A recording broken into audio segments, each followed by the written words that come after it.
that the revolution's near. But to me it seems quite clear that it's all just a little bit of history repeating.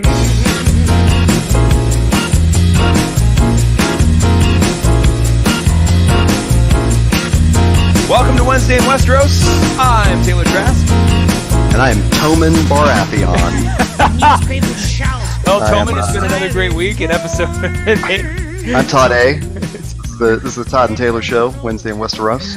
Westeros. I'm going to say everything wrong today. Go for it.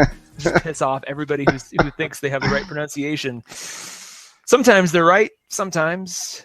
Other times, I guess it's up for debate. We'll leave you. Yeah, I feel like it's kind of like Lord of the Rings. When I saw those movies, I was like, "That's how you say that?" Yeah, that's true. Well, there's a lot of stuff in Marvel comics too. Like for the longest time, I think Kevin Smith mispronounces every like DC villain name ever, or like even like anything involving the Greek gods. Like he pronounces Hippolyta Hippolyta, and he pronounces like there's the villain in the main villain in Doctor Strange, not Baron Mordo, but the other, like the evil demon devil guy. Oh God, what's the? It's not Trigon. That's DC. What the hell's the? It's the. I don't know anybody who fights Doctor Strange. We'll come back to it. It crosses storylines. Anyway. Yeah, let's jump into this because for starters, you were not with me last week. No. You were on the road. I was, and I apologize. And I was so mad about it too because I had watched episode 7 once and was like all gun ho to talk about it. So it was nice to listen to you. It was nice to listen in and not hear my own voice and actually hear you run a show for a while. It was actually kind of fun. I enjoyed it. Well, that's cool. Thanks again to our special guests, Brian and Fia, who subbed a little bit last minute. That was kind of an improvised thing that you and I discussed briefly over email, and luckily they were available. They did great. You guys did great. I'd love to have them back on sometime in the future. Yeah. We'll definitely got to work something in. So So what? Because you were not in the recorded discussion last week, yes. What did you think about last week's episode? So we are now talking about the Broken Man, right? We're talking about episode 7 for just a brief moment, I guess. Yes, episode 7, yeah. Which I believe was the Broken Man. Oh, goodness. I mean, they've really started to figure out this season, and I would argue they had that figured out in seasons 1 and 2, how to pair the scenes together in the most efficient way so that it's not so jarring story-wise. We're going to see a lot of that in episode 8 too when we discuss it, but I feel like just kind of focusing on all the Stark stuff worked out really well. Just the way they're structuring these episodes, again, very reminiscent of 1 and 2, when they kept big chunks of story to kind of thematically together or even geographically together. So that was cool. I think the big moment that everybody's talking about that I was so sad I couldn't mention last week is just the arrival of little Lyanna Mormont. Oh my God. Oh yeah. I mean, I'm so glad you said her and not the Hound. The Hound stuff. Okay, so I will say this. Actually, the big sort of squee moment for me was seeing freaking Ian McShane, who I knew was going to be making a cameo. They announced it, like Ian McShane's, but then I had kind of forgotten about it, and then they never said who he was. I never read who he was going to be, so I didn't even know what to look for. So I'm like, well, maybe he'll show up. And strangely, I actually thought he did pop in already in a past episode, either as like a wildling or I think I could have swore I caught a glimpse of him. I'm like, well, maybe that's who he is. So it was really cool to see him in an episode as Ian McShane, with a story arc that was 1 episode long. That was kind of cool, even though, it was sad to lose that character so fast, but it was really cool to, he's done. And even more so. Yeah, wasn't that a weird cameo though? I mean, when he showed up, I was like, wow, this is going to be a really important part that's going to definitely, resonate over several episodes. And then nope. I'm glad it wasn't. We didn't need a last minute character of that magnitude played by Ian McShane. Well, that's true.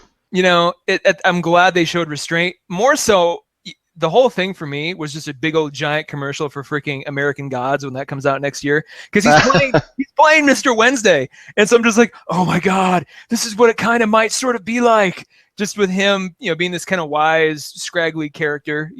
I know Wednesday is way more complicated than that, but just I can't. Just seeing him on TV in that way was just it made me all excited. Made me so excited I started plotting out a potential American God show you and I can do when that actually starts next year. But all that aside, no, Leanna Mormont. Back to Leanna, Jesus, the badass of the whole episode. Someone mentioned to me later on, because I'm like, oh, who would have thought? They're like, well, actually, was it Jorah that mentions his niece or something? There was one sort of vague mention of her in a past episode, so it wasn't like it was totally unexpected. But and there's something weird from her, like there's a letter to somebody. Mm-hmm. It's funny because every week I'm like, you know what? I'm going to research all that stuff I didn't know last week, and then every week I don't do that, and so. And even let's say I remembered. But she's definitely been mentioned. She's been a background player in some way. So to see her, sort of materialized was really amazing, and especially because she was such a badass. Yeah, she was such a badass, and she was honestly like the young version of Olenna Tyrell. Kind of walking around it looks like that's how Olenna Tyrell began as that kid. And I want to see. I have this vision now. I want to see her. I want to see a series with that kid and Diana Rigg, either in Game of Thrones or outside of the game, just palling around. But she was so great. God. She was, and I'm kind of glad there wasn't all this buildup. This is how her parents died, and this is why. She just is, right? She just sort of is in charge, and you can kind of deduce your own storyline for why she's in charge. What happened to her parents, older siblings, etc. And the fact that she, has taken to it so well and had her two, kind of her mafia advisors sitting on each of her, flanking her on each side, and then she would whisper to them. It was that was just everything about her performance was badass. I had to rewind it 3 times just to rewatch it. Yes, it was so great. And speaking of badass women, last week also we saw Olenna tell off Cersei in the least compromising terms. I mean, it was she just unleashed. There was nothing was held back. That's what I'm saying. They really know that scene. Either followed or came very well. No, maybe they were kind of both in the middle. But just having both of those scenes in the same episode felt really good. It felt, and instead of putting that, because they could have put them in opposite episodes, different episodes, they put them in the same one. Makes great sense. And Olenna, you've been kind of hoping for this, and it's not like Cersei was surprised by any of this. It's not like she didn't know how Olenna felt about her. And let's not forget, Olenna was basically responsible for poisoning Joffrey, for God's sake. So it's not like she's had any sort of ambition to be Cersei's friend, but just having her in her sort of very particular way tell Cersei she's dog shit, more or less, was really satisfying for me, and I think satisfying for just the characters in the show to finally just be put it all out there. Well, then I'll take you to Bravos from last week, and we'll just use this to push into this week, which was last week. We saw Arya just strolling around in broad daylight, and getting stabbed in the gut, like Rob's wife. Okay, thank you. Or John. Or any of the countless other people they've done that to. I mean, which has always led to death. So we can spend an entire episode about why she was just trolling around Bravos like nothing was wrong. It just the lack of awareness from her character was startling, to say the least. Well, and it was obviously, it caused some ripple between the podcasts we listen to and the blogs we read and stuff, where nobody interpreted it as. I don't know. People had a problem interpreting it because it was she's not acting like she's being smarter than this. Mm-hmm. But theoretically, she is smarter than this. So, what's the end game here? What sort of, I don't know. It was just, to me, it was just really clunky storytelling on Game of Thrones' part. Obviously nobody, either Arya is the worst student ever, or there was going to be some secret reveal. And so, of course, then this week we realized there really wasn't a secret reveal. And one of the secret reveals, which I bought into, and I hadn't heard much about until, I kind of suspected maybe it was something that was in play. But once Arya got stabbed in the way, once that scene played out the way it did, a lot of people kind of resurrected the idea that, well, maybe she and the waif are the same person, and the waif isn't a real person. It's just sort of a duality of her personality, and that's why. Yeah. We brought that up on the podcast last week. Yeah, exactly. So it's and I really bought into that heavily too. I'm just like, well, that's got to be the only explanation that makes this make sense. But on the same token too, I'm like, it's either that or she's actually dead, and they're just gonna come. We're gonna come back this episode, and we'll maybe have 5 minutes of her, because they didn't they wanted to leave it in this kind of dramatic cliffhangery mode. So I'm like, well, we'll get 5 more minutes, and she'll just die, and that'll be the end of Arya. Pretty inconsequential, but that's the only two ways it could go. So to see her, not only not die of infection from, falling in a dirty river with multiple stab wounds, but like she makes her way all the way to the theater and gets patched up by the greatest surgeon in all of Bravos. That woman shouldn't be an actress. She should be like the lead surgeon at Bravos EU. Yeah, and this weird, like the explanation of where she likes bad men, this Lady Crane talking, and so she's stabbed several of them and then had to patch them up, I thought was such a tacked on explanation. Like it literally felt like they wrote last week's episode and then filmed it and then went, oh wait, how do we rescue Arya now? Doesn't explain it though. Yeah. She was stabbed so many times, and then and twisted. The knife was twisted. Thank you. Yes, because that was really, for me, I'm like, up until the twist, I thought, well, maybe and then when the twist happened, I'm like, oh, well, there's no way she gets out of this. And then just to have her, walking around, and she gets patched up in what are we meant to think? How much time was meant to have happened? 2 days, 3 days, a day? I think it was like 1 or 2 days. Oh, God. Barely. So to somehow imagine she's up and at 'em, with medieval technology to stitch her up. She's up and at him, not running around. Well, she eventually starts running around, but just up and at him to see Lady Crane killed by the Waif 1000.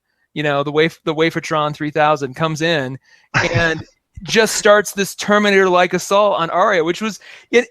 Before I get to that, because I feel like we just railroaded right through a whole bunch of stuff. I know, but it's crucial to, I think, from this point on, and this is kind of the first big example of it.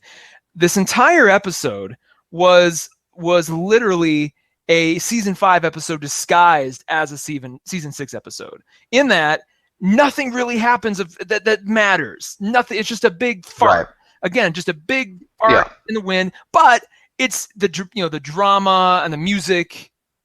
And by drama, I mean the music and the pacing and the editing and everything. Just like they made it seem, they packaged it really well. They made it seem more exciting than it really was. So this scene. Oh yeah, you really hit on something that we just because we didn't have this podcast last year or 2 years ago to talk about this in depth. You were exactly right. That's what there was such a problem of them doing that in past episodes. Yeah. Where because of the look of it and the music and the cues and stuff, it was like, oh, this is a dramatic story. But then when it's over and you think about it, you go, but nothing really happened. The Hound and Arya just walked through the woods for like an hour. But I'll throw some excuses towards season 4 if that bugged you. There's a lot of it I can justify in hindsight. Can't do that with season 5, really. There's so much garbage that we talked about in podcast past. But no, so the Waif 1000 comes running after not running after her. Basically, it's like kind of Terminator walking towards her. Eventually starts running after her. And we're meant to believe that Arya is fit enough to start running around again at full speed, Jason Bourne style, jumping from roofs again. And then there's, and that goes on for a while. And the Waif just kind of keeps coming at her. And I really want to see, I'm hoping either tonight or tomorrow night, someone has done a Terminator 2 mashup with the Waif kind of just walking, like indestructibly walking or running towards Arya, and then it shows like Sarah Connor running away. There's a great scene where she walks out of the house that Arya has jumped out the window of, and Arya's gone one way, and the Waif does this totally robotic scan of the street where her head just snaps into focus. Yeah, and, it was so Terminator of her. But I like you brought up Jason Bourne because we, I believe, talked about that in our Spy Movies podcast from season 1, which you ought to go look up. Yeah. Which was one of the things that was so appealing about those Bourne movies to me when we brought it up was it was all this physical action and people really got hurt. I mean, when he hurts his ankle, he can't go running down the street. And here's Arya doing exactly the opposite thing, which was just so superhero-y and corny. I mean, it was just I couldn't believe it when she did that, 2-story jump into a stone roadway, which I guarantee would have broken her knee instantly. And then the roll down the stone stairs was just awful. And then she didn't have a concussion. I mean, like, of all the things that we've seen hurt regular normal people in this show, and she just sort of indestructibly, like it really baffled me, because I'm like, surely they know. Surely they wrote the script and went, probably a little too much. Was it just that, oh shit, this is due today, let's just turn it in, it'll be fine.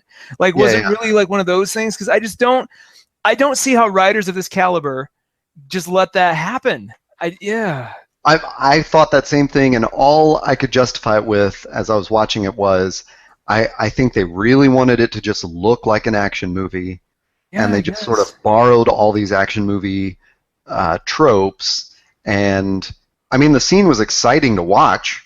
It was just unbelievable. And one of the things I think of all the time is people will be wearing armor and they'll get stabbed and they just die silently with one wound, which I don't know if that's realistic or not, but Arya I mean, just for her to keep going when others on the show have gone down a lot easier, it seems really crazy. Let me say, by the way, I'm going to take a Propellerhead song and sync that to that chase scene, because that's, I mean, just if you take, it just felt like anything from The Matrix, anything from one with Shirley Bassey on it. Yeah. What is that called? I forget. I hear it perfectly in my head. I could hum. I know exactly which one you're talking about, though. Yeah. Let's do that. That should just be. I'm sure there'll be many memes. But this brings up so thematically. This whole, I have been convincing myself this whole time that Arya's storyline matters. That it's gonna there's gonna be some reveal. I said in a past podcast, maybe it's something where Jaqen is like Peter from Office Space, where he's just run down and he's looking to mix things up, and there's gonna be a bigger chess game he's playing. When none of that turned out to be true at all, I was trying to put my thoughts together. I went to IO9 like I usually do and just troll the comments. Somebody actually summed up exactly what I was trying to say. So I pasted it in our show notes. I'm not going to read the whole thing, but what they basically say, and what I agree with wholeheartedly, is that everything kind of in this show, or especially her storyline, exists for Arya's self-improvement. Like, she's sort of been lifted out of the story as a character and been made some kind of Mary Sue Deus Ex Machina kind of thing, where nothing can touch her. And it's really it's kind of infuriating, because if you look at all her family, anytime they try to do anything for their own gain, they die. Something happens. Jon thinks he can, change thousands of years of policy in the Night's Watch. He gets stabbed to death. Robb thinks he can marry for love and try to sort the situation out, and he and Anna's mother get stabbed to death. Ned thinks he can be honorable and do the right thing and tell Cersei what's what, and he gets beheaded. Everyone else has these terrible consequences for their sort of noble or self-satisfied actions, except for Arya. She's the only one. And not only that, she gets to run around and kind of be, Spider-Man for half the episode, and just for what? Like, there was nothing. She's a fairy princess. She's a fairy princess in a Disney movie where nothing bad can happen and everything goes right for her. And I don't understand why she's in this story like that. Well, and back to the fart sense of this episode. Brian talked about last week how he had actually told me off air before last week's episode. He said, "I hope the Waif Arya battle is basically like." You see that the wave is going to kick her ass, and then Arya ducks into that little cave room where she's staying, and turns, blows out the candle and says, "You don't know how to fight in the dark." So he totally called that. Nice. But then when they executed it, it was such a fart. It was like, this is here not. Here comes something cool. Oh, it was like, this is not a powerful moment. Like, she's been beaten. I maybe not been beaten. I get it. I mean, Arya wins, but what did her training do for her? Like you were passing on this comment about all these people existing for her self-improvement. I think that's exactly right. I mean, she's been doing this for 6 years now, because she started training with Syrio in season 1. Yeah. And she can't outfight the waif. Like, she gets stabbed on a bridge because she's careless. And then just for her to go from that to the next day when she's with Lady Crane saying, "I can't go with you because they'll be looking for me." Well, if you knew they were looking for you, why were you on the fucking bridge and throwing your money around yesterday? Well, You she know? was reminded. I think she had forgotten, and then she's like, "Oh shit, they are looking for me." Well, I guess better. But how could she have forgotten? I just don't. You know, I mean, none of it even- makes any sense, man. None of it. And then, yeah, and then the other It thing was that bugged, you could say, "Oh, I want to see a moment with her fighting the waif." What makes us think the waif doesn't know how to fight in the dark? Was that established previously, and I just forgot? no, that was just kind of Brian's. He was just sort of guessing that that's why they had her go through that whole blindness training, and no one ever mentioned that the waif had also been blinded. So But she wouldn't have had, maybe that was the only advantage. The wave's But I mean, longer. Like, do you think they wouldn't have taught yeah. her how to fight in the dark? Like at one point in her, I mean, she's like, what is the point of that character? Like, there is in no scenario do I believe that she beat the waif in any circumstance. In fact, the waif, when Arya's first blinded, like in episode 1 of this season, I'm pretty sure the waif is telling her that she's got to listen to her. You know, when she comes up and throws the staff at her and beats the snot out of her. I mean, maybe not, but obviously she was training Arya for that eventuality. I don't know. The whole thing was so stupid and took so much, I don't know. It just took so much goodness out of that character. Yeah. I don't mean goodness like moral goodness. I just mean she's just not interesting anymore. No. You know? Do you know what I really had hoped happened? I had hoped when we saw that trail of blood that it was actually the waif who won and was wearing Arya's face. I was doing all sorts of crazy guessing like that in my head too. Like I sort of thought maybe we're gonna find out that the waif's gonna peel Arya's face off and it's the waif under there. Yeah. And like Arya was the waif all along that had been chasing the waif or something stupid like that. I mean, I'm just going like, how do you get out of this and save any like agency for Arya or any sort of like just energy for that character? There's I think I quoted it several episodes ago when in episode 1 when Sand Snakes kill, or I guess what's her name, Alaria kills the Martell, the Doran. And I was quoting like Storm of Spoilers or somebody who was quoting somebody else saying they did this remarkable thing if they took this character who appeared to be uninteresting, Prince Doran, and they made him actually uninteresting. And with Arya, it's like they took this character that for 6 years we've assumed was interesting. Yeah. And then we just find out like, oh no, she's really not that interesting. Yeah. I'll say ditto for Jack and Hagar. Exactly. Talk about the character who started with so much promise and intrigue and has just turned into, again, a big fart.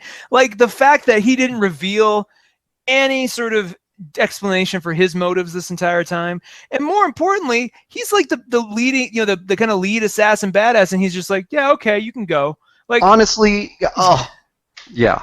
I'm like, I'm out of here. I he's like, literally okay. threw my hands up in the air when you said that. I was like, but they could have, even at the very end there, they could have saved the storyline somehow where, like, you're exactly right. Like, Jaqen could have explained what he was doing. He could have taken Arya back in the potion room and given her some healing potion or sewed her up properly or something. Like, even when she walks out of there just standing upright, I was like, you've got to be fucking kidding me, man. There is no way. Or if he disables her sword so she can't, like with one swift Jaqen move, and it's like something like a girl was always meant to be who she really is. Yeah. Something like that, where it's revealed that he was never intending to make her a faceless man. He was being bankrolled by somebody in the north to help Man, if he had peeled his face off and it had been Serial Pharrell in that moment, how fucking badass would that have been? Yeah, something. And then going, like, and if he had just said, what do we say to the god of death? And she says, not today. Yes! And storms out of there. God, I would have been cheering. But just to have him smirk at her and then her just walk off, it was so dumb. Chill, dude. Now I'm going to fantasize that's how it really goes, to the point where I'll never watch this episode again just thinking that's really how it went. How amazing. And we wouldn't have had to see, Serial could have stayed there this whole time, but just, knowing that he's like, I was going to look out for, I knew what happened to your family. It was a shitty deal. I've been looking out for you this whole time, so you can have the tools to go back and take what's yours. Like, that's his plan. Yeah. Oh, God. Oh, instead it was not that. Damn it. I know. I don't know what else to say. I mean, I could go for hours and hours about this. Just it was so. But yeah, I know. Let's move along. Speaking of useless relatives of Catelyn Stark, let's go to River Run. Oh where God! The Blackfish is so unceremoniously deleted from the Game of Thrones existence. Yeah. So, I mean, on one hand, we get this really interesting, dramatic scene between Jaime and Brienne. Yeah. Where she arrives, it's emotional. Like it was like, you know, that was a great, like it was well acted, it was well written. That was a powerful scene. Like these are two people that really respect each other and realize they're on different paths. You know. Let me ask you this though. Yeah. Do you think, and I'm going to ask it separately for each person. Do you think Brienne loves Jaime in the way she loved oh God, Renly? Thank you. Yes. Do you think or do you think she respects him as a friend that she's been through a lot with? Yeah, I think it's a real respect thing, you know. Okay. Because she was really the one that observed Jaime change from being, you know, an awful person. Like she was the one that was right up there. She was us watching Jaime, you know, turn from, because he was so nasty to her. Yeah.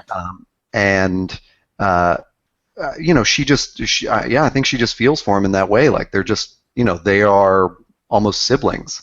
So we know how he treats his siblings. Do you think he loves her as a friend or as something more?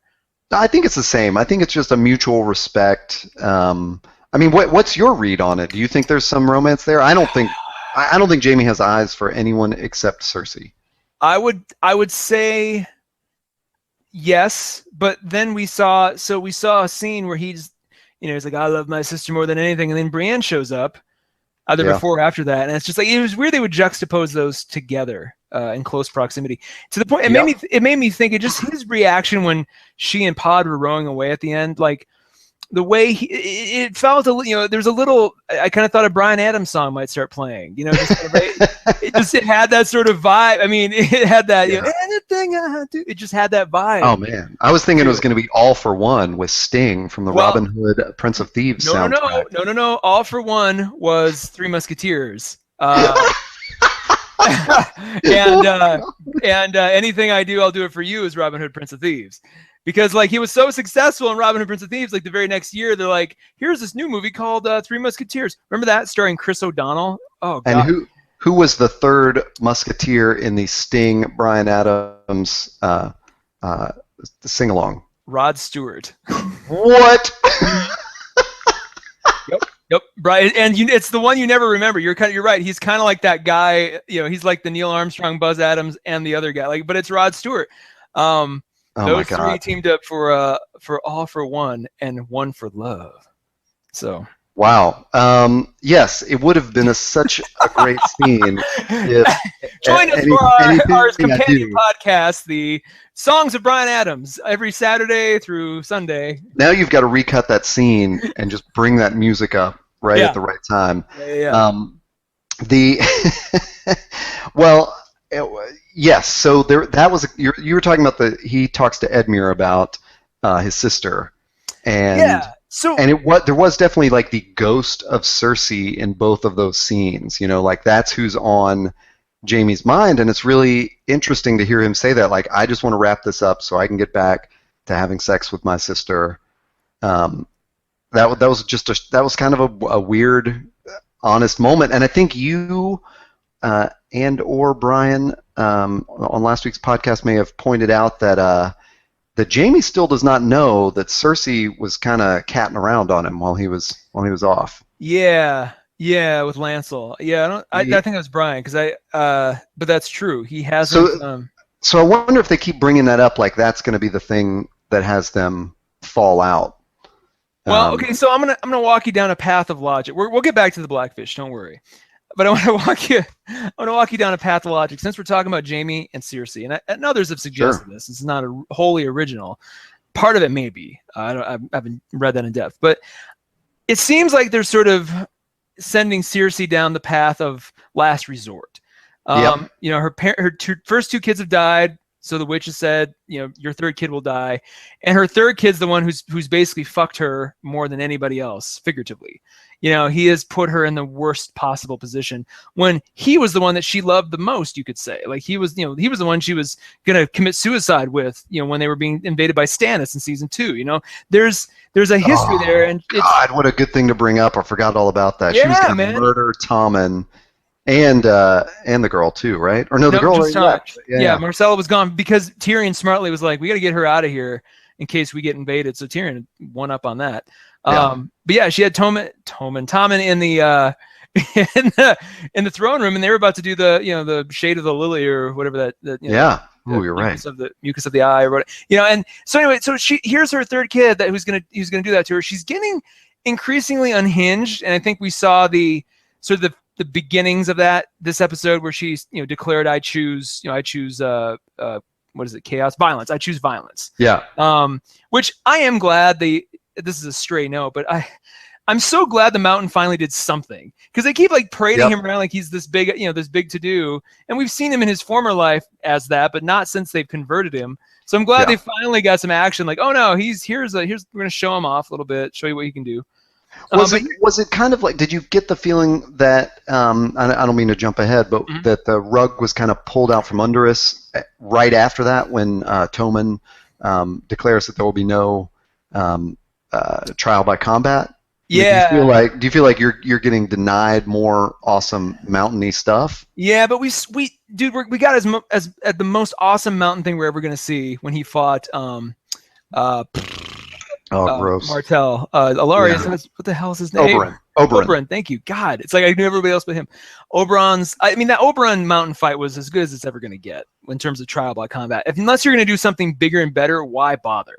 Well, I am glad that they short-circuited what we had talked about, where are they just going to redo this trial by combat, except this time it's Clegane Bowl. I mean, it just didn't seem right to have those same scenes happen. So I'm glad that's not happening, but it did feel, and I don't know. I'll let that one pass. There's so many other things to be critical of in this episode. Yeah, so I don't really care that it is cool that they built it up like Cersei had this, ace in the hole, and then Tommen says, no more trial by combat. Well, yeah, and so you got Cersei being pushed closer to the edge, I think, and she's gonna go the Mad King route, I believe, and I think that for it's. They've been talking about the Mad King burning a lot this episode. They've been kind of foreshadowing it effectively.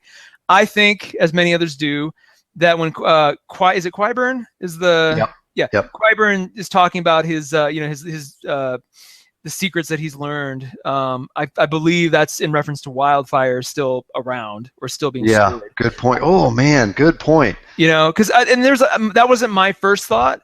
But when I started going through the logic, and somebody else mentioned there's a couple things it could be, and one of those things is Wildfire. I was like, oh, well, it's got to be. And you think she's going to this trial? I think she's gonna rig some Wildfire and just take the whole world down with her.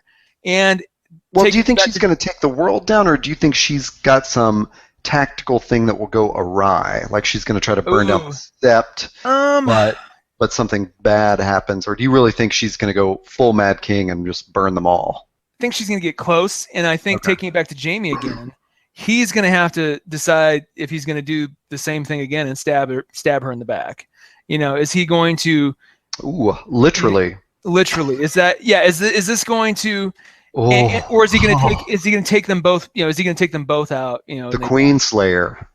Well, or just is he going to kill himself and her? To stop the madness so that Tommen can live and be. I don't know, but here's two other things to think about. I've got no better intro than what you just said, so I got to say this. All right. That and other people have said this. I mean, it's been talked about for years. I'm not making this up, but there has been wild speculation that the rest of that prophecy, which says that the Valonqar will kill Cersei, she will die at the hands of the Valonqar, which means little brother. Cersei has always imagined this means Tyrion. But Jaime was technically born after Cersei. If we see the scene the flashback and like the previously on Game of Thrones. Like if we see They've been screwing with us this season though. I know, but there, that's a really old reference. So it would be kind of fun to just be like, my sister now, she, and they could frame it like, oh, we're showing you a scene of them talking about how much they love each other, but they're revealing this little detail which we're teeing up. Here we go, everybody.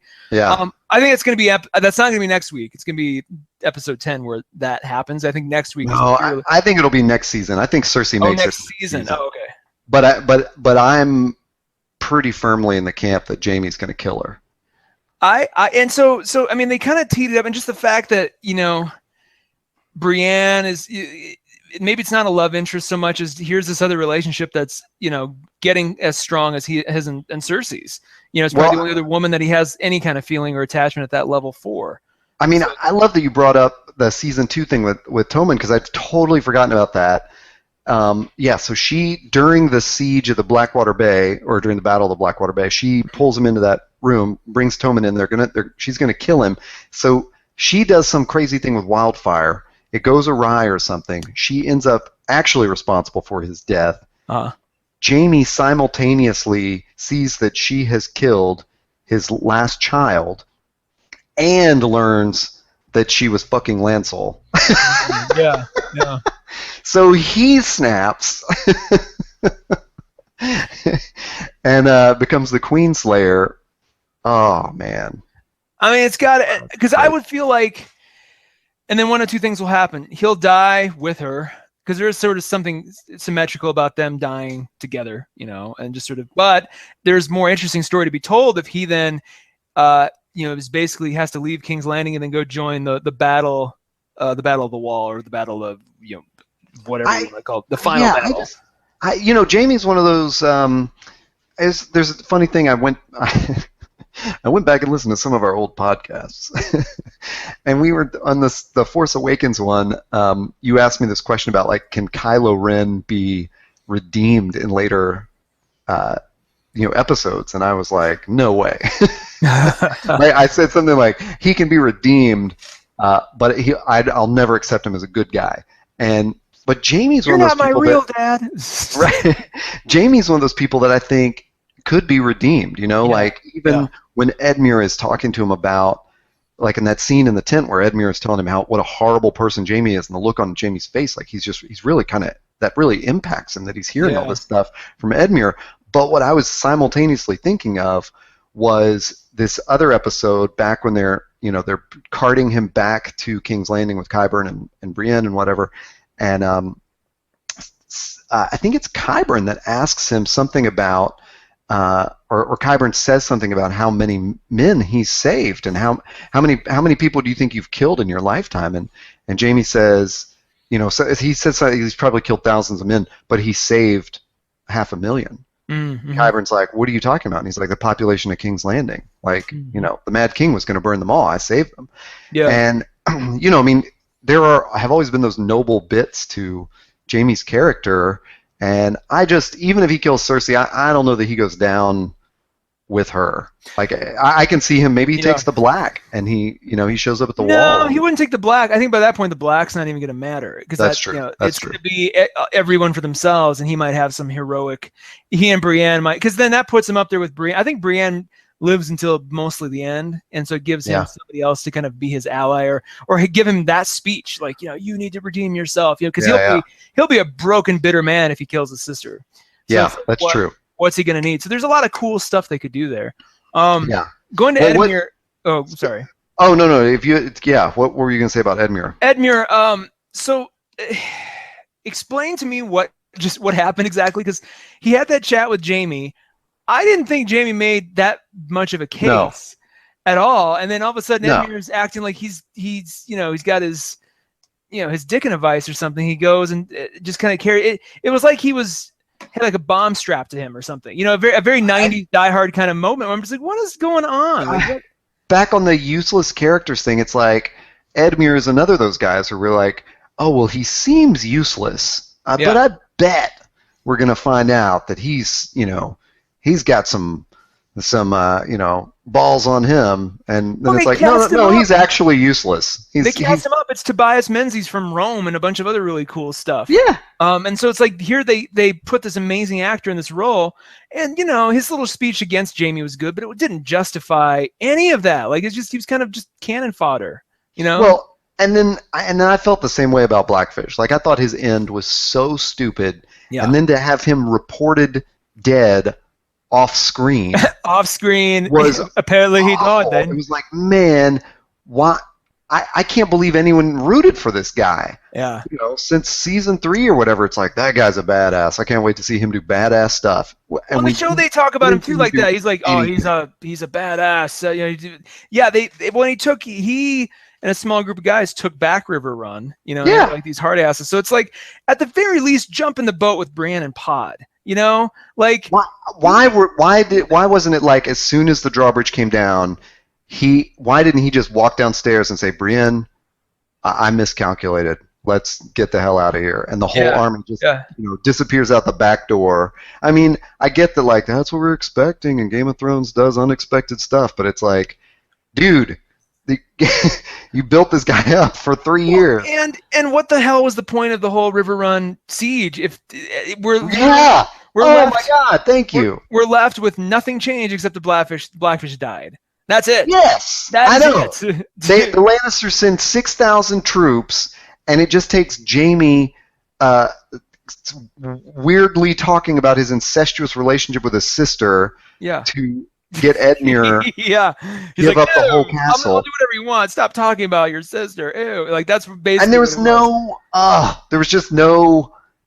Man, just thinking about this makes me so mad all over again. When I watched it last night, I was just staring at the screen like, you have got to be kidding me. Nobody changed. The only thing, nobody changed. Nobody evolved. The only two things that happened were Brienne and Jaime met again, and Blackfish died. If those are the only two things you got out of that, you could have achieved those much more efficiently, or much in a way that served the story moving forward. Again, you nailed it in the previous thing you said. There's just no agency. And this is season 5 all over again. Well, that's what I was about to say. You nailed it with your comment that this is a season 5 episode disguised as a season 6 masquerading. Yeah, and it's just like, we didn't get anything. Like, and no, it's not even like there was a fight. It's just like, everyone lay down your weapons. Cool. Everything's back like it was. And it's like, bleh. So then the other thing that the whole Brienne storyline, so we take Brienne and Pod out of the north for some crucial amount of time while Robb and Sansa are building up their army. Mm-hmm. They achieve nothing. She tells Pod, send a raven, tell Sansa I failed. What happens to Sansa now? That's my question. They show, next episode's going to be this battle of the bastards we keep hearing about. And who she doesn't have, it's been established, between the wildlings and her 62 Mormonts, which I understand have the strength of 10 men. So 620 Mormonts. 620 Mormonts. But still, it's like she ain't got nothing. And my question is, how much force are we going to see the Eyrie bring to bear? She clearly was writing Littlefinger in her little letter. So it's like, what's he going to bring? And then what's he going to expect in return? Well, and correct me if I'm wrong, but aren't the Knights of the Vale undefeated because they fight in the Vale? Yes, thank you. Yeah. And it's like, because remember when we watched that episode of the Hound and Arya walking, I can't remember what it's called, but I think it has some really cool name. They're basically like in this valley, and there's all the archers above them, and that was the whole idea of the Vale, was like there's no way to approach it except through this kill zone. Yeah. And God, that was such a good scene too, when they like basically knock on the door and Liza's not home or whatever, and Arya just starts laughing. No, they're like, Liza dead. Oh yeah, he died. Like he's like, Yeah, but yeah, I mean that's why the Knights of the Vale are so powerful, right? I mean, maybe I'm wrong. Maybe they were. Well, they have Valerian's steel, right? In the rebellion and Robert's Rebellion or something. So they've got is Valerian steel of the Vale, or is that? No. It's from Valyria, from like the Doom of Valyria, over in Volantis, or I don't know what it's called. Is Volantis a place in Game of Thrones, or is that Volantis? Yeah. Is that something else I made up? No, Volantis. That's on Slaver's Bay. Maybe that was in Middle Earth or something. Oh. Yeah. Wait, yeah. So Sansa. So it's like with the Veil, like. But you're right. Like, who is her army? I mean, at this juncture, there's a lot of people panicking that Ramsay's going to win, and I think there's no way they can do that because no one wants to see a show where Ramsay fights the White Walkers. Like, it's just not interesting. You'd be rooting for the White Walkers the whole time, and no one would that's not what they're aiming for. That feeds into my theory that they're the good guys. I mean, the Night King is pretty badass, I will say. Daenerys is just a jerk over there in Slaver's Bay. Where's she gonna get? What's she gonna get? I don't know. It would have been one thing if if she had gotten the Blackfish and maybe 2 or 3 of his men that managed to make it out as well. And then she'd at least have somebody to fight with, Davos about how to command the army. And so it's just like, I don't know. And on one hand too, maybe that was why the Blackfish died. Like, well, we've got Davos, we don't need another one.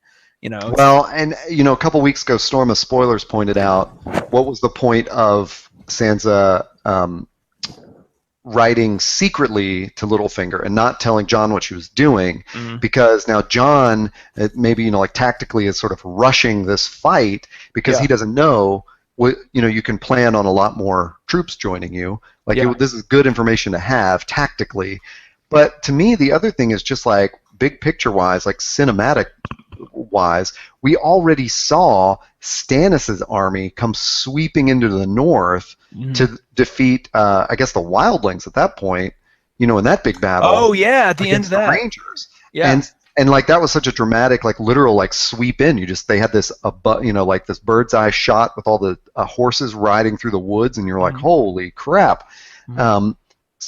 So that happens again in the Battle of the Bastards, but it's the Knights of the Vale this time? Yeah. I just don't, it just seemed, and, plus why are the Knights of the Vale invested in this? If the Blackfish, who is Sansa's great uncle, won't bring the Tullys, to whom she is related, to fight in this battle, well, why do the Knights of the Vale care? I mean, they're, it's such a, what the thing that used to be that was so interesting about Game of Thrones in season 1 and 2 was that all these intricate politics really meant something.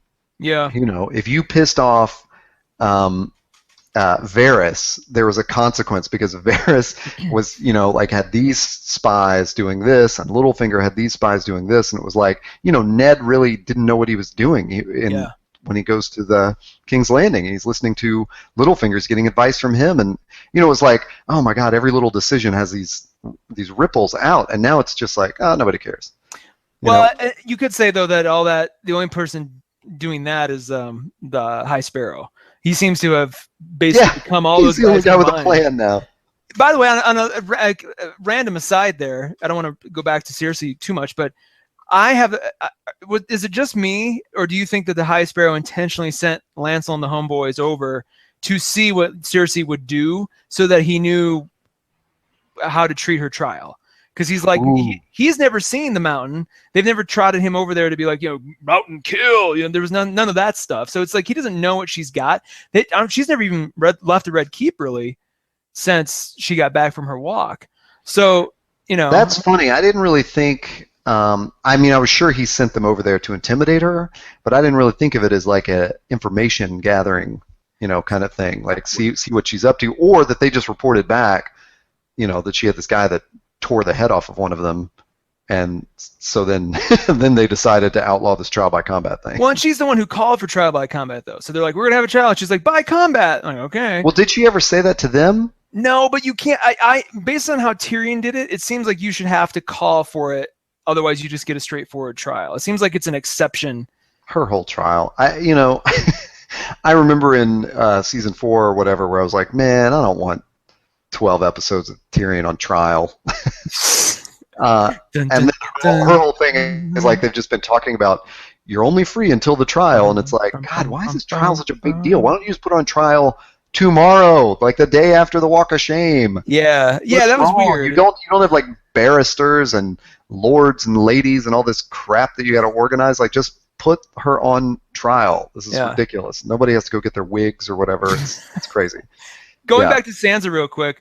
One person who's not going to help her, Lady Stoneheart. Not happening, everybody. Lady Stoneheart coming.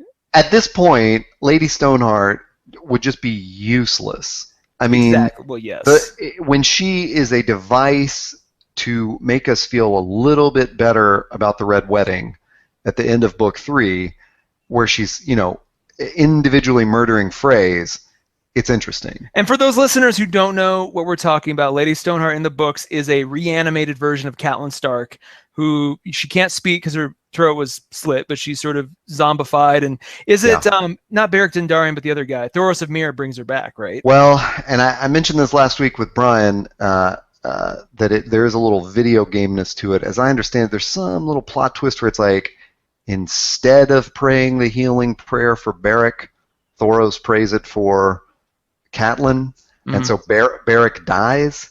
Okay. I believe. So, although I'm kind of in the camp that I don't want it to happen because I think it would be a distraction at this point, and there's so many other weird things. But Beric, who I was really happy to see, like I love Beric and Thoros. I think they are very interesting characters, both in the books and on the show. Yeah. And I liked that they always had sort of a little like peripheral part. Yeah. Where they weren't gonna just join up with the army and do that. Like they were really like the Robin Hoods of the game, Well, they portray it like that too. They portray it like we've been here doing our thing. It's not like we've been. I mean, we kind of catch them like midway, and there isn't that sort of like, hey, everybody, remember us? It's just like, no, we've been here. Just that's a good point. We always see them; they're like involved in something else. It's like you snuck up on them doing so. Like the Hound just shows up, and it's like, oh, we were hanging these guys. You don't watch them hunt down their traitor brothers. They're just already mid hang. Yeah. And could they have been more casual with the Hound? They may as well just have said, "Sup, bro," when he came walking in. They're just like, it was hey, Gregor, so what's going awesome. on? I love that whole scene. So yeah, I was really happy to see them. I bring them up at this juncture only because Beric said something really weird that made me think they've got the Lady Stoneheart in the pocket, where he said something about like, Thoris's power to bring me back, one more time, whatever. And I was like, oh shit. Oh, so I wonder if they put that in our head so that if they want to. I'd be fine with her not I think happening. They're trolling every Lady Stoneheart fan out there who, since season 3, has been like, she's coming, which I think they're as baffled as I am, because it's like, here's a character in the books that really hasn't evolved past like a couple of chapters and is very one note, just sort of goes around seeking revenge, Batman style, but on everybody, and it's just like there's nothing. She doesn't do anything, and I don't understand what she's there for. Definitely, the whole story falls apart after book 3, so it's not like it's Stoneheart's fault. Well, yes, but I think she's instrumental in shaping Brienne's plot. But in the show, Brienne has been off of that plot for 3 seasons now, so nobody. I mean, there's just no point. There's no point. You know. Well, and they did a lot though. I think they were. That's why I'm saying they were intentionally trolling, because they put so much in that episode. They name checked Catelyn and the Red Wedding a couple times. They showed Brienne and Pod heading a direction that they would have been heading to enter, in the books when Lady Stoneheart's people found her. They put a lot of stuff in there. Your little note about Thoros, and I actually for a moment thought when the Hound goes to the river to take a pee. Which, by the way, I have. Oh my God! I know what you're gonna say. I have the note in my. I was taking some notes as the show was going, and as soon as that happened, I wrote, "Excuse me while I whip this out." The Hound, and just it's like it was so. I'm like, we should do the South Park Wiener song as our intro again. No, you're not going. You didn't go where I thought you were gonna go.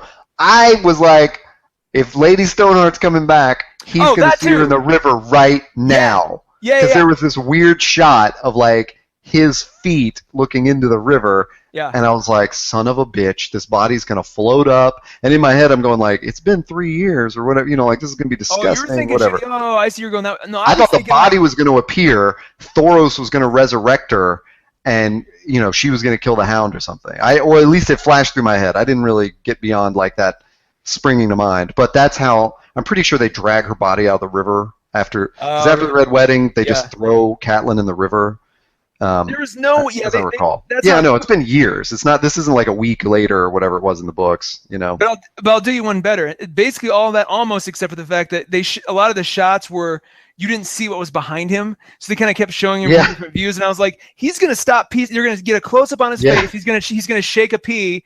Shake a drip and then turn around, and Lady Stoneheart would have just been standing there with a knife, and she just would have slit his throat right there, and that would have been credits. I'm like, that's what they're gonna, because that whole episode they had. I don't even care. I'm like, I don't give a damn if Lady Stoneheart comes back. Who cares? I'd rather she not. But that episode, as it was building, I just kept telling myself, I'm like, oh my god, they're gonna do it. We're actually gonna get it. Oh god! And then it got to that scene, or that as soon as that happens, I'm like, oh God, Gregor and Derek and those guys are just playing him. This is just, this is like, they're just letting him have this moment. And then she's going to, she's running the show. And and there was a massive fake out. It didn't happen. Well, saying it out loud, I kind of wish it had now. I'm like, oh shit, that your Dario thing would have made this episode the best they've ever done. There was no part of me that was disappointed with the Beric Thoros storyline. Like that was, I didn't care. It flashed through my head that this was setting up Stoneheart, but I liked just that whole interaction. I love the way they talked to, the Hound. I love how they're so familiar with them. Like, hey, what's up, Clegane? And I love how he's like pulling on some dead man's boots and asking them for food. And it was just like good, like character interaction. That was cool. But. Doesn't he say at one point, he's like, yeah, I always thought you were an asshole, Derek, or like he refers to his name. Is it Beric? Yeah. Beric. He refers to him as Beric, like first name. He's like, hey, you've always been a bit of a cunt, Beric. Something like that. Where it's just like, what the? Well, he said like I was always a better fighter than you, or something. I don't remember. Beric. It was really cool. You were better than me that day, and he's like, I was always better than you. yeah, something like that. But yeah, it's familiar. They've fought each other before, and all that kind of stuff, and they're characters of Westeros. So are you sad that we're not going to get Clegane Bull? Well, are we not? We're not. There's no way. They'd have to get him back to King's Landing, both in time and then via character motive that makes sense. I agree that there seems to be no motive or time to do that, but once again, I just feel like the rug's been pulled out from under us, not because people expected or hoped for Clegane Bowl, but because why did you even bring the Hound back? Like, what role is this guy playing? I mean, who cares? They literally could have deleted all of his scenes, and as much as I wanted to see Beric and Thoros, they could have deleted all that. It has nothing to do with the larger plot, unless he does something else, Yeah, I have a theory about all of these things. Every time you see a character sustained like that, so Jaime, him, anybody who you're like, why are they still around? I have this feeling that the last season, everybody's going to have a very crucial role to play in the war against the White Walkers. There's going to be something they do, and there's going to be some kind of real. You think about all those character moments we need for that to feel satisfying. Like somebody's going to have to sacrifice their life for some cause, or for some move that they're doing. Somebody's going to get turned. One of them that they know is going to get die and get turned, or get turned. So it's like we got some one of those people. There's someone all these different things, and then one character is going to betray another one, and just kill them outright because of some revenge or something. So it's like Arya might kill the Hound might kill Arya. There's all kinds of things. Arya might watch the Hound turn into a White Walker. He might sacrifice himself. there's all kinds of things. So I agree. You look at this moment, the scene he had with Ian McShane and the traveling hippies. Like they were sort of exposing a kind of a longing for him to have a good moment, and you even rewind him back to remember when he confronted Sansa during Stannis' invasion in season 2 before he fled King's Landing. There was that Sansa goes back into her room to get her stuff, and Clegane's just sitting there kind of drunk and just kind of, because he's so freaked out by the fire, he's basically having a broke down confession to her. I feel like he keeps wanting to have not moments of redemption, but just moments of like a good life, even if they're fleeting. And I wonder if we see that, so that when he gets to the wall, or we gets to that battle that happens, it'll be more satisfying to see that. Anyway. Well, it's true. Man's got to have a code. Yeah. That was my long-winded way of saying man's got to have a code. So I think we should. I want to say one quick thing about Marine, and then I think we should speculate wildly on next week. Okay. So Marine was yet another, to me, rug pulling incident where Jesus, yes. There's all this time about Tyrion. We've tried your way. Now we're going to try diplomacy, and diplomacy has failed. And Dragon Mother lands on the roof to escape them again. Plus, there was this other weird thing.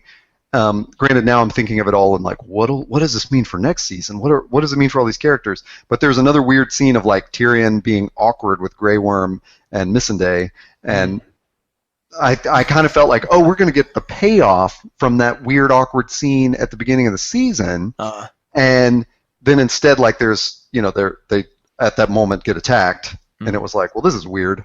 Now they hate him for sure because his diplomacy failed.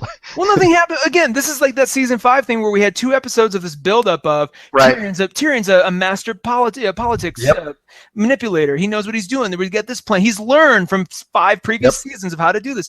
And in another episode, it just wipes all that away as though nothing happened. It's just like, nope, guess not. It's like they just reset everybody back to 0. I'm like, I know. I just don't get it. And it's weird because it's like if you're looking at it like this giant chessboard or Risk board or something, or the whatever that giant game of Risk that Davos and John are playing up in the when they're showing the armies as little figures. So you got some Daenerys' ships were burned several episodes ago, and she needs 1,000 ships. She said that. We know that Euron has told his people to build 1,000 ships. Then we watch Theon and Yara leave with the fastest ships. Then the Masters show up to start burning the city. So someone has to save Marine. They have to have ships so that Daenerys and all the Dothraki and everybody can leave. Yeah. But why undo Tyrion's diplomacy in the process? Like, it was such a goofy thing. So here's the other goofy thing is, so I didn't even look into this because I didn't want to annoy myself, but I did see a comment about where someone said, so Varys was running the Sons of the Harpy all along? Wait, who said that? But can you explain this? Like, this is me taking wild conjecture and making it even wilder because I didn't look into what the actual conjecture was. What would he gain from that? Doesn't make any sense. He's leaving in this episode. We know he's leaving. Yeah. And doing something. But why would he fund the Sons of the Harpies? That would have put himself in danger. Like he was to get her out of Marine so she doesn't get comfortable there or something. That's. I mean, he's in the palace. He could walk up to her and be like, "Hey, so this is what There's no. This is somebody who has been pro Team Targaryen since season 1. Yeah. So it's just like, what would he gain by intentionally sabotaging everything she's done? Like, there's so many. So that's bull. I call bullshit on that. Okay. Well, let's move on to the really wild speculation, which is we know next week is called. Is it called Battle of the Bastards? The actual episode name, but we know we're getting it. Yeah, we might as well just call it the battle. If they don't call it that, I'll be a little sad actually, because So I don't know. In the preview, and this is amazing because, and again, like I've tried so hard this season not to listen to Storm of Spoilers, but they say so much cool stuff in one episode that I listened to like one episode 2 weeks ago, and I've filled myself up for 2 weeks. So they are definitely the ones who caught this. There's a scene in the preview for next week, which was in a preview for the season or something, where Davos is looking over this like pile of like an old fire, like the ashes of a fire, and they called it back then that he's going to discover Shireen's little toy or whatever in that, in that fire, and because they brought up a couple weeks ago, whenever this last episode of theirs that I listened to was. Why did they go back to the same camp that Stannis was at when he was defeated by Ramsay? And one of them said, oh, but didn't you see in the preview Davos is standing over that fire pit? They went back there as a plot device so he could discover it's more than that, Shireen. Though. Yeah, it's convenient, but they could have, where else would they have stayed? Would they have used their own resources to pitch up another camp? I mean, they knew that. Well, right, yeah. I mean, it's not merely a plot device, but there's definitely that moment. Like we've seen it, so that's going to happen. We haven't seen Melisandre in several episodes. So I wonder if there's some kind of a reckoning that's going to happen between Davos and her. Yeah. And then, we've already speculated a little bit on like, do the Knights of the Vale make it in time? Are we going to see something really weird like the one of those other northern houses deciding they do want to back Sansa and Jon? I mean, what do you think's going to happen? Okay, so now that you say that out loud, I have this vision of like multiple Rohans showing up. Like so it's going to be one of those things where they start and they start getting their asses handed to them, and and maybe it's not all at once. It would be kind of cool if it was, but it's a little too dramatic, over dramatic. Although you know what, fuck that. Arya last week has taken off the table anything, or sorry, it's put on the table anything over dramatic. Like I can't say, oh well, they don't usually do that kind of stuff, because everything about Arya was that way. But I feel like they'll they're going to get in the thick of it. They're going to lose, about halfway through, they're going to start losing. Then we're going to see the Knights of the Vale. We're going to see that one camp, the Karstarks. We're going to see, maybe some show up. All that stuff. I think the Karstarks are fully in camp. Oh, that's right. Who did she talk to that turned her down? Who had just taken back? The ones that were really nasty to her that Jon turned around while she was talking to him. Yeah. I forgot, but it's that. So the Umbers are the ones that delivered Rickon to Bolton. The Karstarks were already like. That's right. Yeah. Sorry. But yeah, it's like that family will show up. So I imagine like 2 or 3 will show up and tilt because here's what can't happen. We can't have huge significant losses on one side or the other. Because who the hell is going to be left to fight it's not going to be believable that they're going to stand a chance against the White Walkers. So we need something. Let's throw this out there. Arya, even though she was a giant fart this episode, is supposedly a trained assassin on her way back to Winterfell who can put on different faces. It's going to take a lot longer to get there. If we're to believe the timeline of the show. She jumps on that special boat of Littlefinger's, and she's there overnight. Littlefinger's how does Littlefinger get everywhere? Underwater. Yeah, you know what? That's a great point. He's got like this James Bond-esque sub that he just pilots around. Yeah, it's called the Mockingbird. So she gets over there on one of those giant. Qyburn is his cue. Eagles from. Sorry. No, but maybe she shows up. I mean, maybe she kills Ramsay from the inside, like sneaks into Winterfell because she's in a different face. That's too much. That's too much. That's taking. I'm just trying to throw stuff out there. No, logistically, it would be very difficult to do, and it takes what was an overdramatic moment anyway, and just it rams it up our throats. Like you really, it's. She might as well be falling through the ceiling, being repelled from an eagle or something if she's gonna do, Oh, wouldn't that be awesome? Yeah, let's just take it to the max. Varys is also on his way over there, right? Yeah. I mean, not to the north. I think he's going to Dorne. I think he's going to Dorne to secure like a landing spot for Daenerys or something. Because why bring Dorne back? They've been absent now 3, 4, 5 episodes. More than that, even I think they were in that first episode and we just didn't see them. I mean, why even say the name Dorne again if it's not where he's got? Like, why I don't see how you include them in 14 more episodes after this, other than to assist Daenerys. I feel like so Jaime has got an army at River Run. Yeah. It's possible that it's not in his best interests to let the Boltons control the North. I don't know. I'm just throwing stuff out there. Like, didn't the Lannisters? Didn't Tywin Lannister, give Roose Bolton the North in exchange for doing what he did? Yes, he did. But then didn't Roose? Roose. Oh no. I guess Littlefinger betrayed the Lannisters. Yeah. But by giving Sansa to them, I don't know. Yeah, who knows? Anywho, it seems like Roose had brought up the Lannisters too, as in we've already screwed that up. I'm not really sure. I think because they married Sansa to Ramsay. I think that's what. Because that just basically Sansa was a wanted fugitive under Lannister rule. So do you think Sansa has to be the one to kill Ramsay?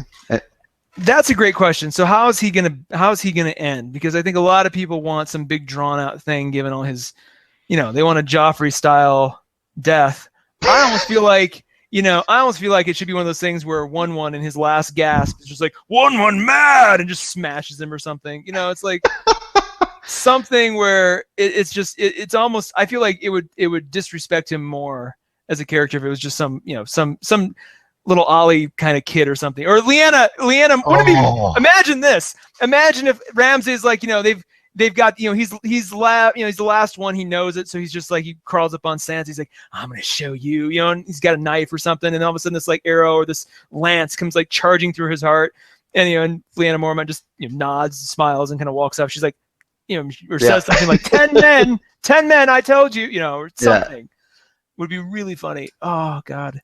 I mean, I just don't know. Do the people of Molestown come out and fight for him?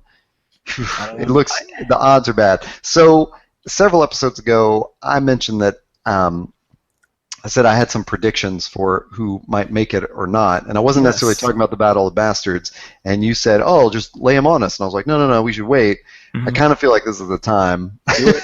Let's do it. I don't think Sansa makes it to the end of this series.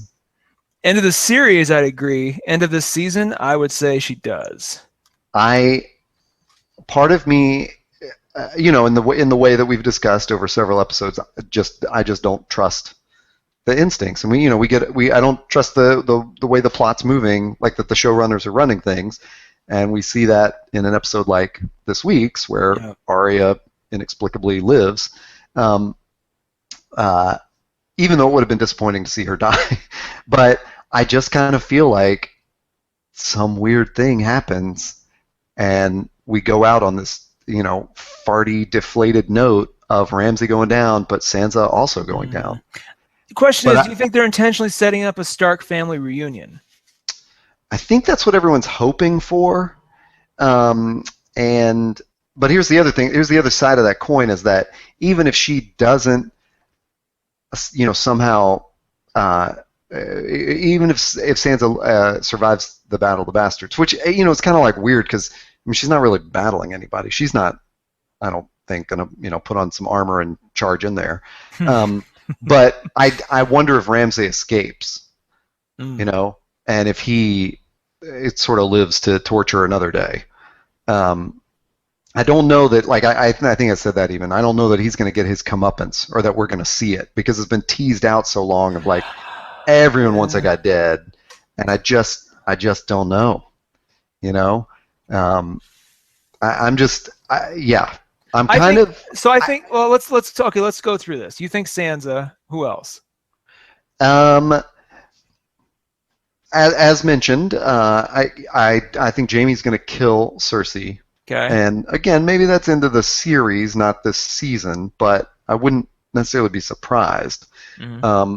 Remember, both final episodes are extra long, so they've got time. Yeah. Rickon, I think, is a goner. Okay. Like, no way, Rickon. I think Melisandre's on that list. Yeah, She's served her purpose, and there's no way Davos forgives her for this.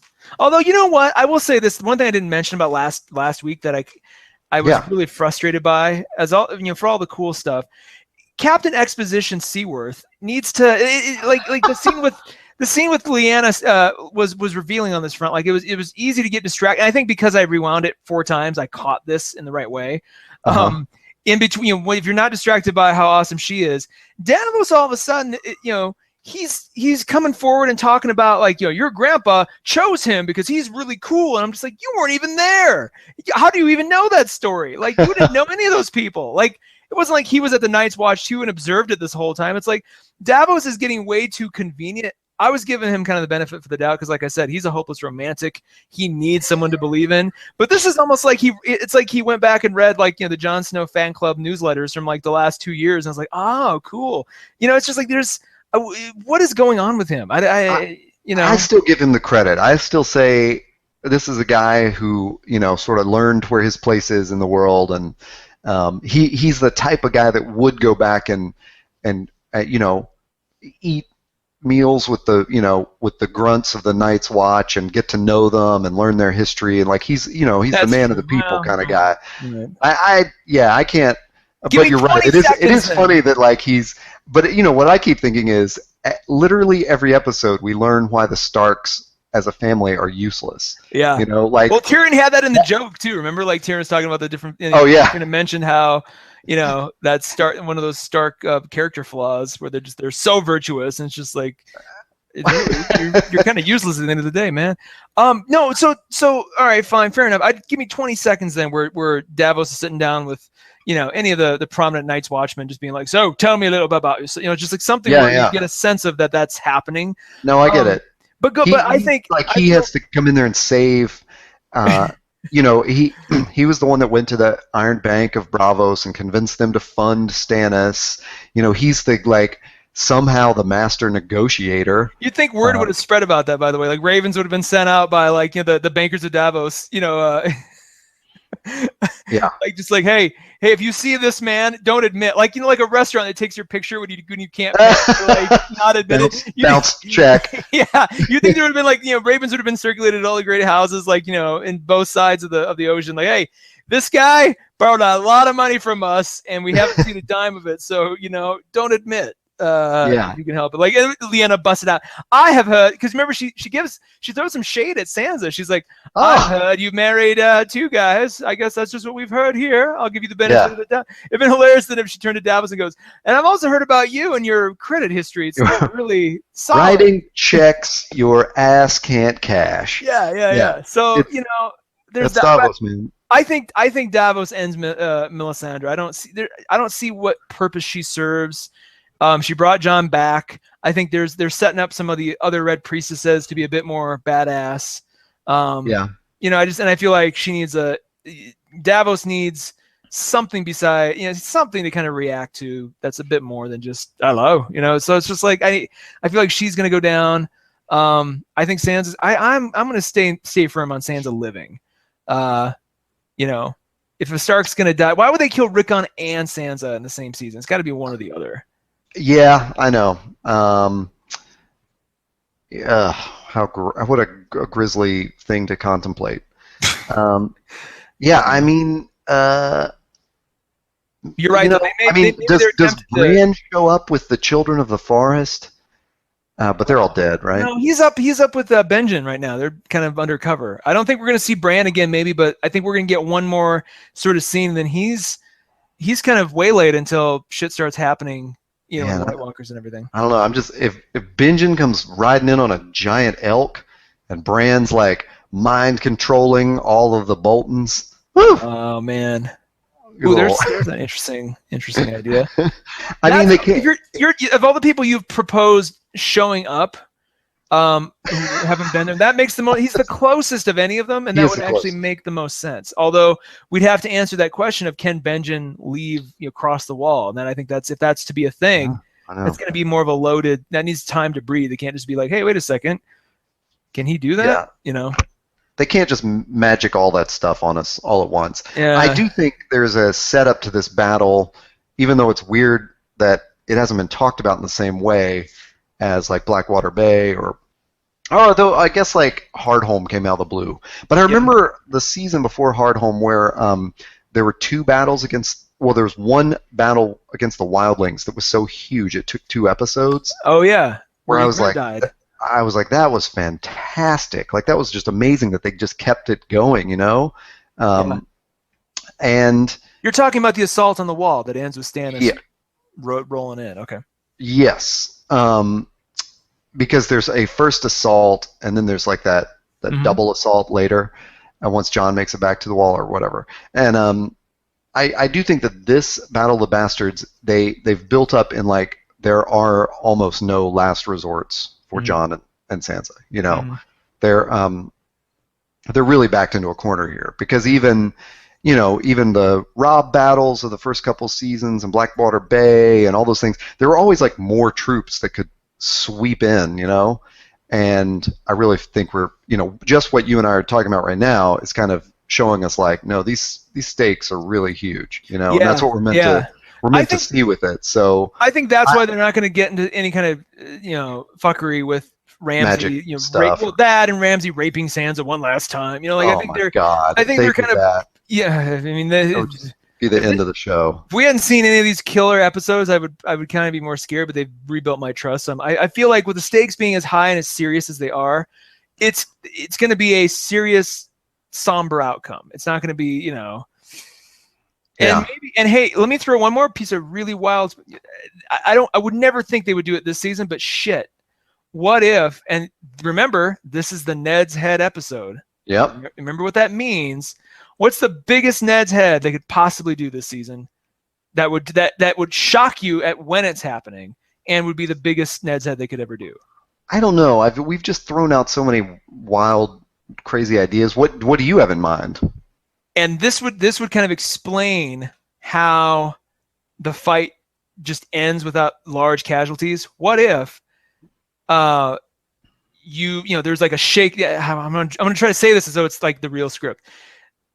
The fighting's commencing. They hear like a shake or an earthquake tremor, and they stop and they look kind of low. Everybody kind of like and then it happens again really loud. Oh, man. And it kind of stops. You've been hoping for this for so many years.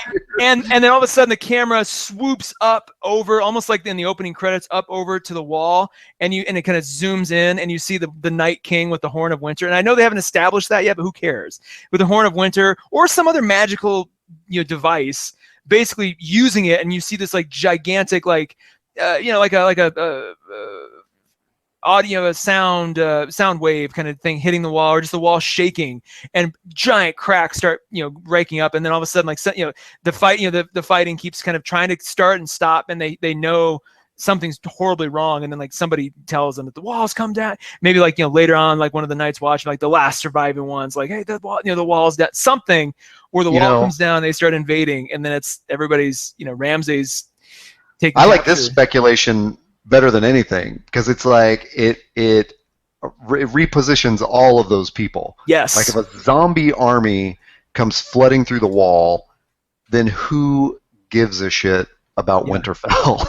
Yeah. It's like all the Umbers, the Karstarks, the Boltons, all the like, rank and file are going to fight these zombies. They're not going to give a shit whether Jon or Sansa or Ramsay or whoever. I think they kill. In that situation they kill Ramsay, but then there is a loose alliance of everybody left, and you get a castle at Winterfell that's populated by a bunch of smart, especially if you throw in Baelish, there's a bunch of smart folks in that castle all of a sudden. And honestly, now that we're playing that out, that is like the most satisfying and maybe the only satisfying conclusion, because I just feel like I think you brought this up, like they run this, they have this huge battle, then who's left to fight this? And then I'm thinking of it from the Davos side of like, he's done a great job of convincing other people, hey, the real battle is coming, this, we just have to be strong for that thing. And what if until that thing happens, it's like nobody's going to be on the, he's gotten all the wildlings he can. Like there's just no one else is on their side, It's the thing that would make everybody collectively go, what the hell? Like which is all we're going to be talking about. And then they're going to somehow find a way to emote. So they'll do a 1-2 punch. This episode will be the holy fuck moment where everybody just loses their collective shits, and we talk. Yeah. And then the final episode is going to be the Ned's Head emotional moment where I'm just going to go out and say Cersei's gonna die and Jaime's gonna do it. So we're gonna leave this season going, oh my god, like, and just not, that's where they're gonna leave us off. Like if they wanted to really amp this up and use these tricks that they've used before to really get us excited for the next season, like that's what else can you do? I know that's a big one, man. You're saying there's a battle and it's just it's fierce and awful, and we don't know who's going to make it out on the other side. And then right as the episode's closing, we hear this horn and watch the wall crumble. It doesn't have to be a horn. We just watch the wall crumble. Yeah, basically. And then episode 10 is like, we're not even at Winterfell. Yeah. So that's we're just watching until Cersei set fire to her son. Yep. and you've got one episode purely of ice, one episode purely of fire, and it and you're locks like, us in. Son of a bitch. All right, and we don't even see, maybe we come back to Marine, maybe we don't, maybe all that's sort of set in motion for next season. But like something where, I mean, because here's I think at least we see sometime in episode 10 we see the Greyjoys sweep into Marine. Yeah, exactly. Yeah. They're we don't. Maybe there's no battle, but we just see the Greyjoy ships. The Kraken sails coming in over the horizon. It's like, okay. Because when Daenerys landed, one thing we didn't talk about, where does the dragon go? Does he go off to burn the ships? Does he just go off to go off? What happens?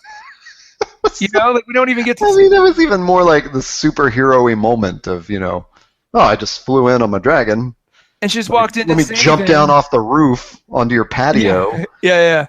Exactly. But they couldn't have had they could have, but it would have been so dumb if the dragon just flew out there and burned all the ships. But what else is it going to do? She's clearly seeing the ships invade as she's just flying in. It's not like she's like, oh, what, huh? Weird. Yeah, these are the rules of dragons. They just burn everything. She could have been like, Nishka, Nika, Kala, and the dragon goes off and. Yeah, exactly. Whatever. My Valyrianese is, or my old Valyria is obviously actually that would be Dothraki. That needs some work. Oh, I think it's just the Dracarys. Yeah, but there's the feminine Dothraki is a bit more kind of like parcel tongue. There's kind of a hassa kind of a thing. Oh, where it's I don't know. Just the way she does it seems kind of there's something more. Maybe there's like certain pronouns that are feminine, just like in Spanish. I don't know. Yeah. Where were we going with? What else? Go ahead. Wild speculation. That's it. Probably won't. It's a hair on the other side of too crazy. But I mean, damn it, they've got extra. They've been telling us, hey, these are going to be longer episodes. Hey, isn't one called The Song of Ice and Fire? Isn't that the title of like next week or the week after?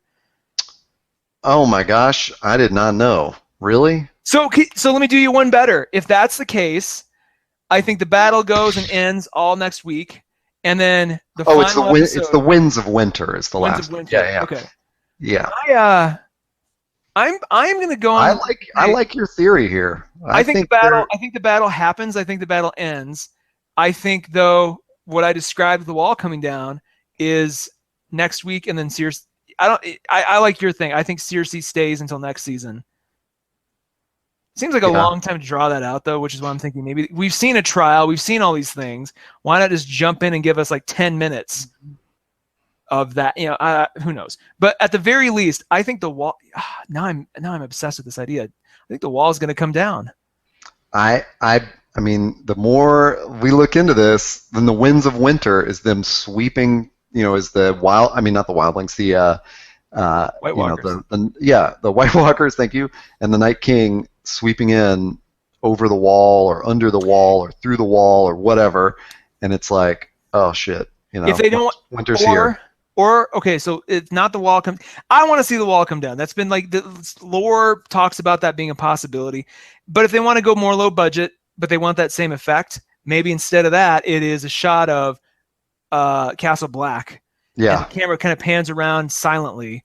And you just keep seeing dead body, pans up, and it's the Night King and a bunch, and then like it pans back again. All those dead bodies are now standing, and they're all, and it's basically, and then it pans out of the castle as the Winds of Winter blow into the credits. Something where it's just like, oh fuck, they've started entering the north. Well, and there's also a tunnel under the wall. That's what I'm saying. Yeah, they get through that. Yeah. Okay, so we haven't addressed the magic of the wall. I mean, we addressed that several episodes ago, but I guess it's really just the horn that can do it. They haven't really addressed the horn though. Like that hasn't been mentioned as an artifact or anything. Sam, of all the bullshit with Sam, he could have been at the freaking Maester training. Where he could have been at Old Town this whole time. The Citadel, the Citadel. Yeah. And we have one scene where it cuts in and he like looks at some ancient scroll that mentions the horn. Like that could have been our looking at Sam this season instead of Pride, Prejudice, and what's Sam's last name? The Tarleys. Tarleys. There we go. Tarley. Yeah. Downton Tarley. There we go. That's what we should call it. Downton Tarley. Yeah. Well, I like all this speculation. I wish, I mean, we could keep going and try to guess the exact plots, but we'll know soon enough in just a couple of days. Couple of days. Bastards. I think that covers it for this week. Oh yeah, we have covered it all. We've gone a little long, but it's been fun. You can find me. I'm at Taylor Trask on Twitter. And I'm at Hey Todd A on Twitter, and we are both toddandtaylor.com, where you can find all of our episodes. We have several seasons out now, and we're also on iTunes and Google Play and SoundCloud and every podcast app that you want. Just look for the Todd and Taylor Show, and you'll find us. Excellent. Well, it's been fun. We'll see you guys next week. Look into your heart, you will find there's nothing there to hide. Take me as I am.